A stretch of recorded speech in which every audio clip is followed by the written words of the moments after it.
Hello my lovely friends, welcome to another Lissa video. Today I would like to talk to those of you who want to stay vegan. This video is about tips on how you can stay vegan. If it's important to you, then this video is for you.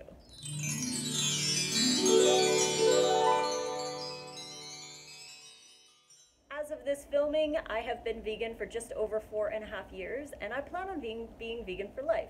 I don't currently have any health issues, so there's nothing really that I need to address, but there are people out there who have come to me, messaged me, asked to chat about some of the issues that they are having, and I've compiled a list of 8 things that you can avoid or look at if you are having issues or struggling being a vegan. The first thing is obviously getting your reasons in focus. If you came to veganism and you want to stay being a vegan, then we need to reshift our focus back onto the animals. They are the reason why we are vegan. We want to produce the least amount of pain and suffering on them.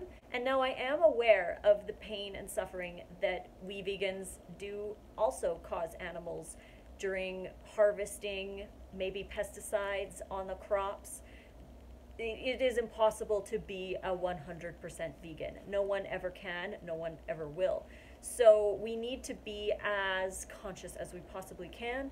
This is a huge reason why I choose raw, because I can get a lot of stuff local, hothouse, even though I don't buy everything purely organic. I do try where I can. I live in a city. I don't have my own plot of land to grow my own food. There are some things that make it a little bit difficult. So because I live in the real world, I got to do what I can to have the least impact on animal suffering that I can. We need to shift our focus back onto that. And all of the monocrops that are using heavy doses of pesticides to create a lot of the vegan junk food is causing a lot of animal death as well. So we have to keep that in mind too, but don't be too dogmatic about it, because like I said, there's no possible way to be a perfect vegan. We just need to shift our focus back onto the animals to see why we are doing this for ourselves, for the planet, for the animals. So we have to make sure that we keep them in focus and the planet as well. The least amount of destruction, trying to use less plastic. I know we all still do. For the most part, it's really hard to be zero waste. I try to reuse everything that I can, and there are times where it is inevitable to buy some plastic. So that is totally a different topic. But that is the number one thing, is to reshift your focus back onto your main reasons for going vegan. Whether you have to watch or rewatch documentaries and listen to some of the plant-based doctors out there, really flood your mind with some of that motivation that got you there in the beginning. The second thing to keep you vegan is to make sure you eat enough. This would probably be the number one reason why people tend to fall off the vegan diet, is because they're hungry.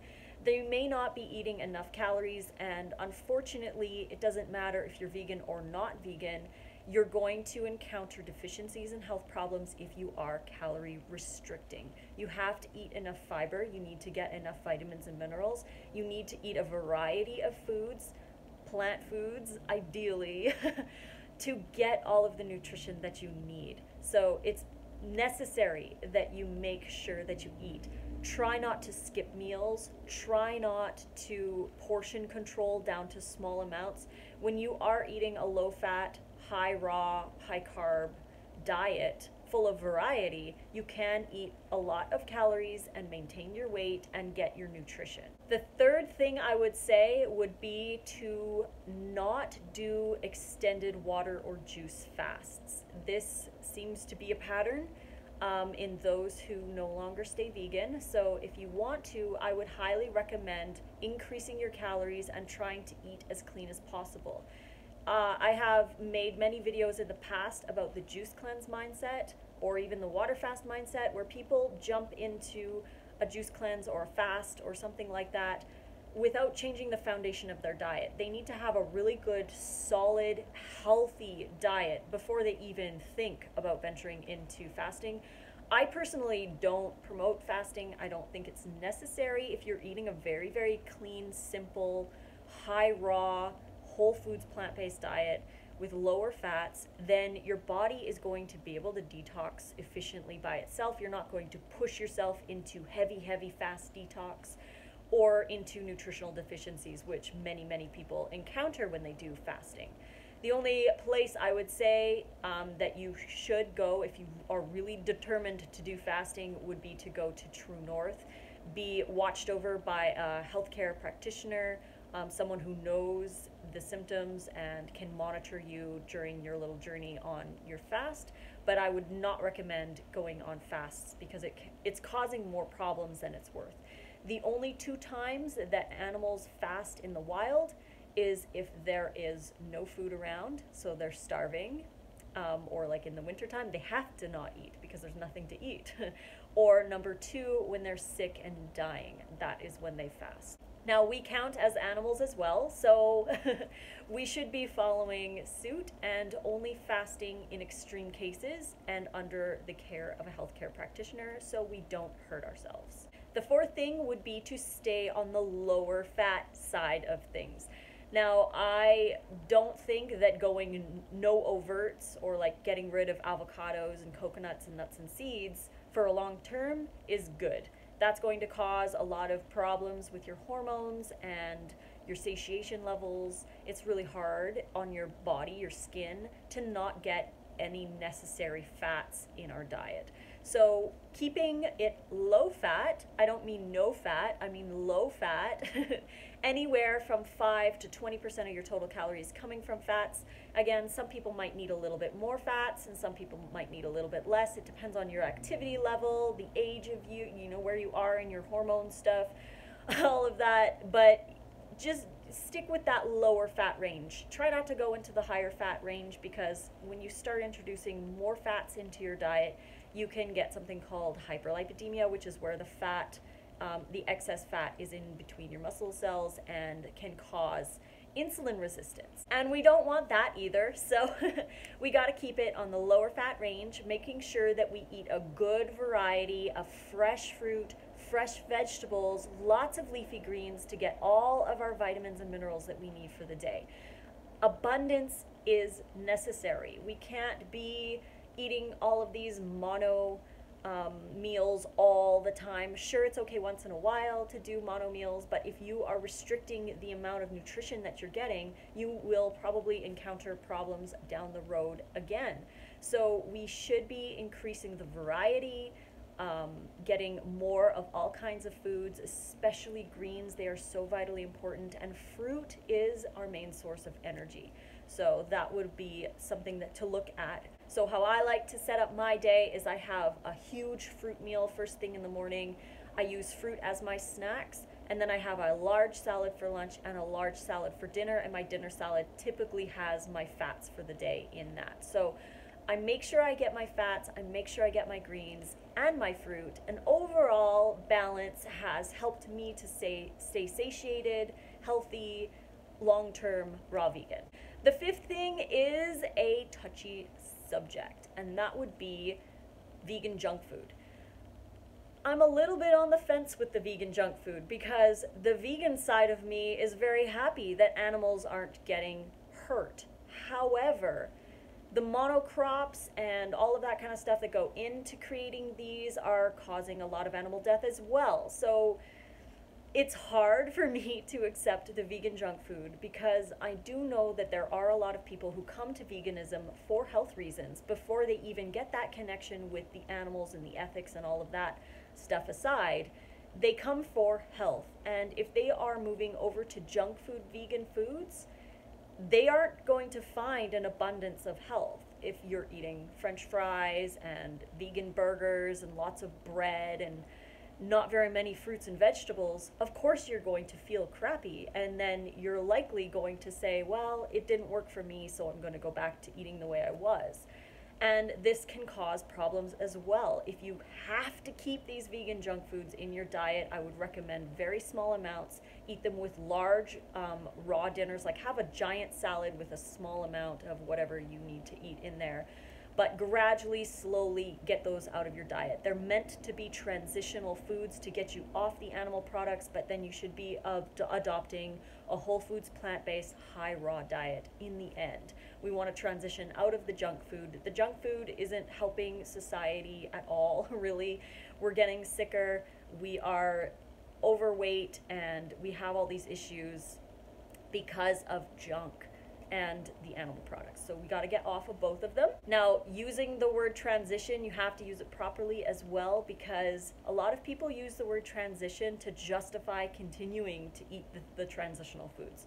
So if you are in transition and you want to move over to a whole food plant-based diet, high raw and very healthy, then you need to either set a date or use up what's in your freezer and don't buy it again, but don't use the same excuse over and over again saying, well, I'm in transition, so I'll buy this again. No, if you're in transition and your goal is there, then you have to practice making the decisions of your goal. So if you're trying to become a vegan, or trying to become raw or whatever, you have to make the decisions that you'll be making every day when you arrive at your goal. Because if you aren't willing to make those choices today, what makes you think you'll be able to make them tomorrow? So you have to practice, and don't kick yourself if you fall or whatever. Just recognize it as a learning opportunity and resolve to do better next day, to make better choices tomorrow.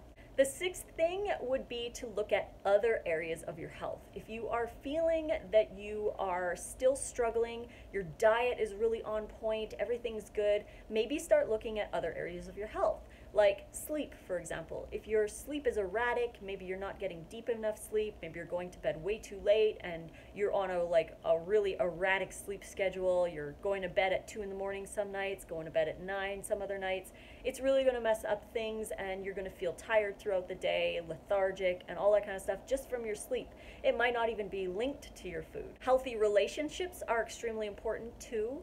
If you are in relationships or maybe even at work, that's another one, is your career, your work, your coworkers, your boss. If you are experiencing a lot of stress in your work or relationships, this can cause a lot of body problems as well. Anxiety and stress can be more destructive than even junk food. So we have to make sure that we foster really healthy relationships and set really good boundaries with those that we don't want to do a lot of connection with, because maybe they bring us down, maybe we feel negative when we are around them. So we have to start setting boundaries and allowing those people that bring us true joy into our lives. If it's your job, I mean, we can't always just find another job. So working on cultivating better relationships with the people that you're around and setting up those boundaries to protect yourself from the stress. And that leads to stress management, learning techniques to deal with stress and cope with it better. There's always CBD oil for those that might need a little extra help. I personally have used it in the past during really stressful life situations that I had no control over. I would take the CBD oil and that would really help with anxiety and any issues with that. I like to use the Lava Love USA one, but if you could find any, that's cool too. That can really help. Yoga, movement, finding a hobby, talking to a friend, all of these kinds of things can help cope with stress and also dealing with the situation at hand. If you can't deal with it, then you'll obviously find ways to cope with the stress. But if you can deal with it right now so that you feel better, you address the situation and you can move on. Exercise is another one. If you aren't exercising enough, that's going to cause issues as well. You might feel joint pain or muscle soreness or atrophy. Exercise is so beneficial to us. It helps improve our circulatory system, our mood, our sleep, our hormones, our metabolism. Everything is improved when we start moving our bodies. It's so incredibly important that we make sure we get some form of activity. And this is something that I've been really seriously working on a lot in the past couple of months and years. I'm constantly trying to increase my physical activity because I know how important it is, and I always feel better doing it, and so will you, because exercise has been proven to be more effective than many anti-depression meds on the market. So just get out there, do a run, enjoy the sunshine, which leads me to another thing, is the connection with the earth and nature. We need to get outside. We need to experience the sunshine and find calmness and peace outside. We live in such a rushed world, and this can create a disconnect. When we can ground ourselves back with nature, this can help ease the stress and heaviness of the day and help you to think clearer and make better choices with your diet. And what about fulfillment and creativity? Helping others can help make us feel better. Finding ways to be creative and releasing that need to fill a void. A lot of people who have food addiction issues are not filling a void with fulfilling things. They're filling it with food, and that's not going to help the situation. So find a hobby, find people to help if you have something of a service or knowledge to give to people. Find a way to express that somehow. Get a YouTube channel or create something. Create art, music, whatever you need to do. Find a way to fulfill yourself that will bring up that happiness, and that can help your overall health as well. The seventh thing would be to make sure that you supplement. I am not anti-supplements. I believe that they are necessary living in today's modern world. We are not wild animals anymore. We live in cities and we have streets and roads, and most of us don't have access to gardens. So we are limited on our access to vitamin B12. It's made from a bacteria found in wild earth and wild springs and, in nature. But we don't get that anymore living in cities. So meat eaters and vegans alike, anybody on any diet is going to need to supplement something. I highly recommend that you go to the doctor and get a blood test to see what you might be deficient in and supplement accordingly. Some classic things that vegans are deficient in, and meat eaters as well, it goes across the board. Nobody is safe or immune from deficiencies. It doesn't matter what diet you're on. We gotta make sure that we check these and keep everything in check. So B12, vitamin D3, vitamin K2, iodine, selenium, and omega-3 are some of the top ones that tend to be deficient in any diet. So omega-3s, we really need to pay attention to because we eat too many omega-6s, especially if you're eating a lot of vegan junk and a lot of avocados. You're probably getting way too high 6s and not enough omega-3s. And if you're eating too high omega-6s, then you can't convert that omega-3 into EPA and DHA. The conversion, we only need a small amount. So just having a tablespoon or two of chia seeds, but limiting your omega-6 sources. You can always take a vegan DHA supplement, totally up to you. It's great, it's from algae. You can take spirulina, chlorella, all of those will have good sources of omega-3. And again, just limit your oils and limit your avocado consumption. I know they're so good, but eating too many of them can limit the amount of DHA that you are getting from your omega sources.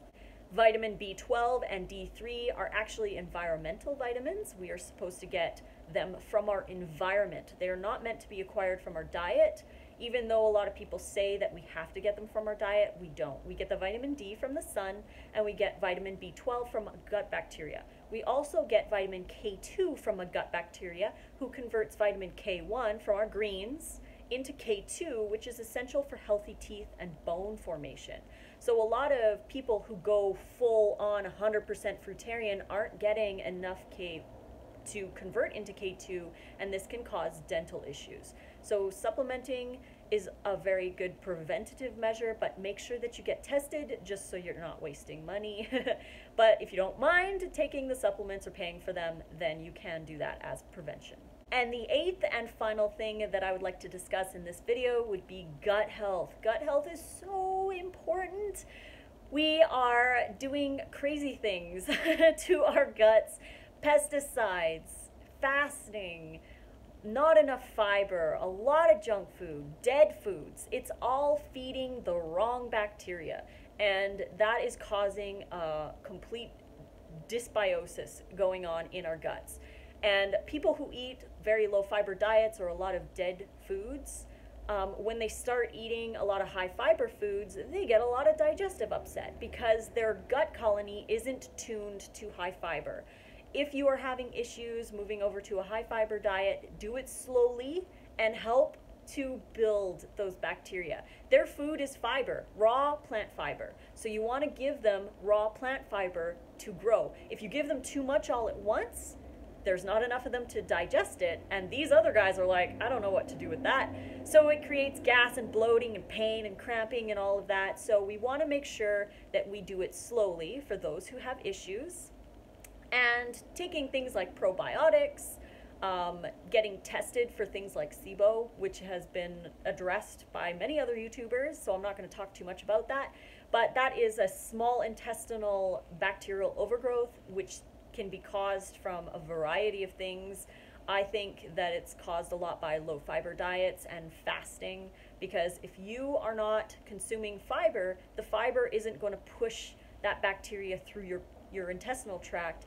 And when you fast, specifically when you fast, your peristalsis stops. So if your colon stops moving and there's nothing to go through your colon, then the bacteria is just going to have a giant party. And then when you start to reintroduce food, the bacteria is all there like, hey, what's all this? And it causes a lot of gas and pain because we don't have that bacteria moving through our colon. Enemas and colon hydrotherapy don't get that high up, so it's kind of hard to deal with that.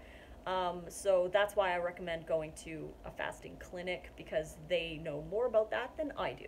Dental care.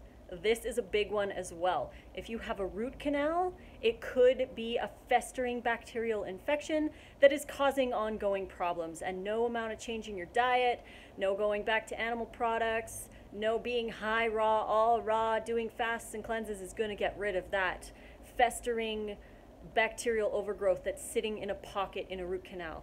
They studied something like 30,000 root canal teeth that were pulled, and all of them, 100% of them, were infected. So if you do have a root canal and you're suffering from health issues, please look into that. Maybe contact a holistic dentist who could give you more information on that. And if you wanted to go the changing over your mercury fillings route as well, that might be something to look into.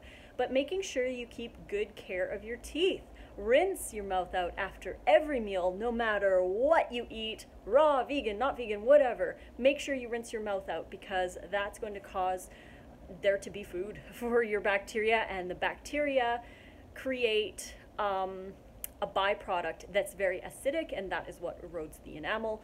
Also, think about your stress levels, because stress, your adrenal glands can't handle the stress, and that can cause dental issues as well. So just as a side note, make sure you take good care of your chompers, because we only get one set. So I just wanted to address these issues because I have been getting a lot of questions lately, and this video hopefully can help somebody.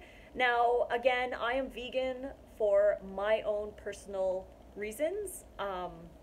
I like to share this on my YouTube channel because I like to share and inspire people. So if you want to stay vegan long term, I hope some of these helped you. If they did at all, please click like and subscribe to my channel. You can get notifications every time I post a new video by clicking the little bell. And you can find my raw vegan recipe books if you're looking to add more raw into your diet, which we all should be doing, whether you're vegan or not. You can find all of my dips and dressings recipes and my meal plans in ebook version at this link right here. You can also find print versions on Amazon. The link is in the description below. So that's there as a tool for you as well, to increase more fresh raw food into your diet so that you can feed those good bacteria. If you want, you can also find me on Instagram and Twitter. On Twitter, I post daily affirmations that you can incorporate into your life if you want to. Both Instagram and Twitter are at Raw Food Romance. You can find me on Facebook, Lissa's Raw Food Romance, and on Snapchat, Lissa Raw Vegan. Until the next video, guys, love you all, and fruit on.